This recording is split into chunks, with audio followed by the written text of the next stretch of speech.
Thank you for your honesty about what is one of the most complicated parts of recovering from brain injury, and it's especially complicated because it's one of the most complicated things we do as growing up to be adults. You're welcome. Some of us do it better than others, and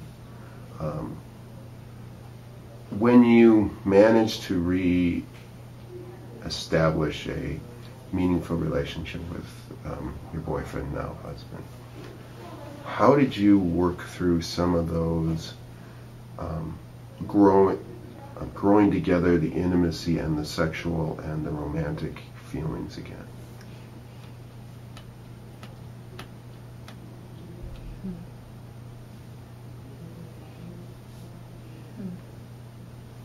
It never seemed,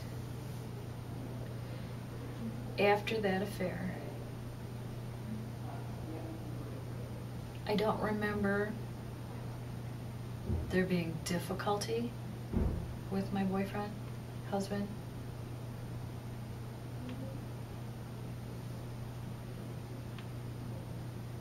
I remember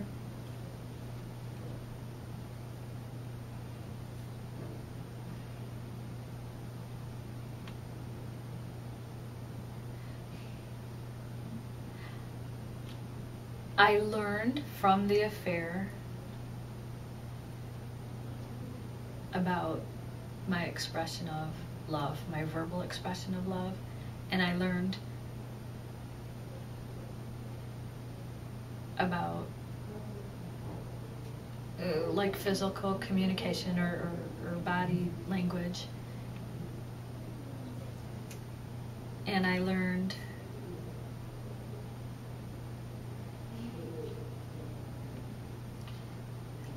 about the difference between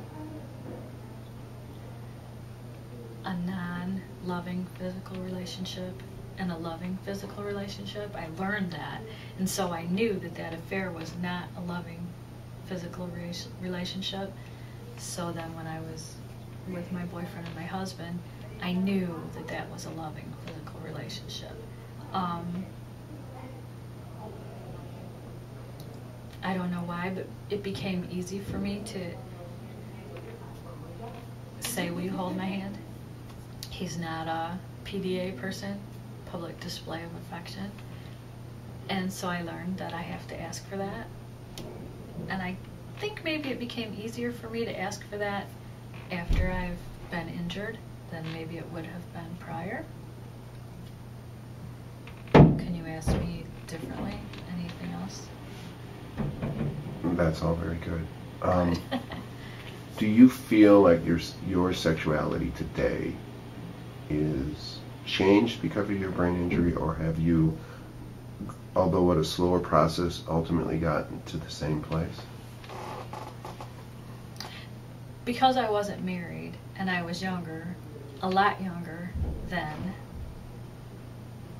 it's like two different, it's like an apple and an orange. I can't even,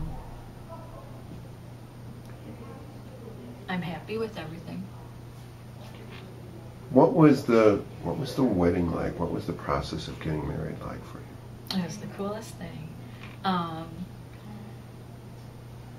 My roommate Robin was in my wedding. I had a girlfriend that was in my wedding that was my friend from the time I was 6 years old. My maid of honor was a best friend that I made at the Board of Realtors. My husband's best man was a friend of his for probably close to 10 years prior to him meeting me. There was a lot of important people around.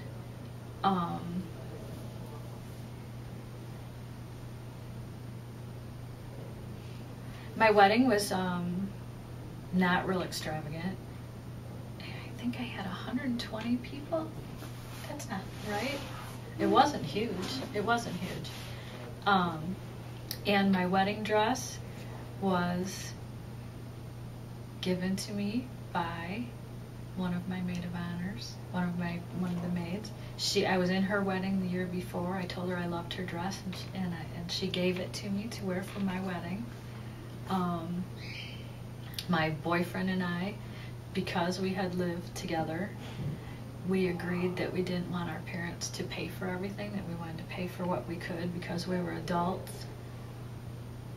So we paid for as much as we could.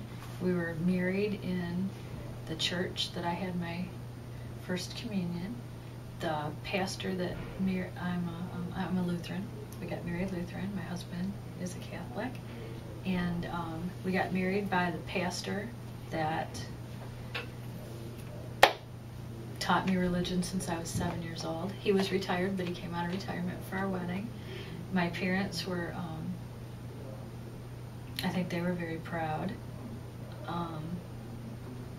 It was wonderful and incredible because I had been through so much, and I hadn't been able to walk so well, yet I was able to walk down the aisle for my wedding in a wedding gown with a trail behind it, and I could walk and not trip, and I could walk and I felt just like the princess of, just like any normal person would feel. Did you walk like a girl? Yes, I did. And if I didn't, you wouldn't have been able to tell because my skirt was long. The wedding, the actual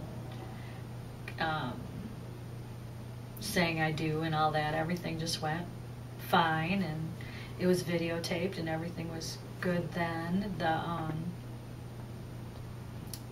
My brother, 3 brothers-in-law were all in the wedding. My little brother was in the wedding. It was just good. Everything was good. What was the planning process like? Decision making can be very difficult after a brain injury. Did you make those decisions, or did someone do most of that for you? Mm-hmm. My husband and I did a lot of it. When he asked me to marry him, we dated for like 4 years prior to the injury, and then we got married 3 years post-injury, so that's 7 years. So I wanted to marry this man for a long time, and so when he asked me to marry him, when we decided to move in together, I said, I can only live with you if we are engaged, if we are going to get married. And so we got engaged, and we lived together. And as soon as he asked me to marry him, I said, knowing that I know him, I said, all right, we got to set a date. So we set a date right away. I just knew I had to do that. And planning, he and I did it together. And maybe because it was so informal and so little, and family and friends all helped. I remember I asked the ladies that were in my wedding to help me all the time, and to help me in knowing what to do. So no, that wasn't a planning problem that I know of.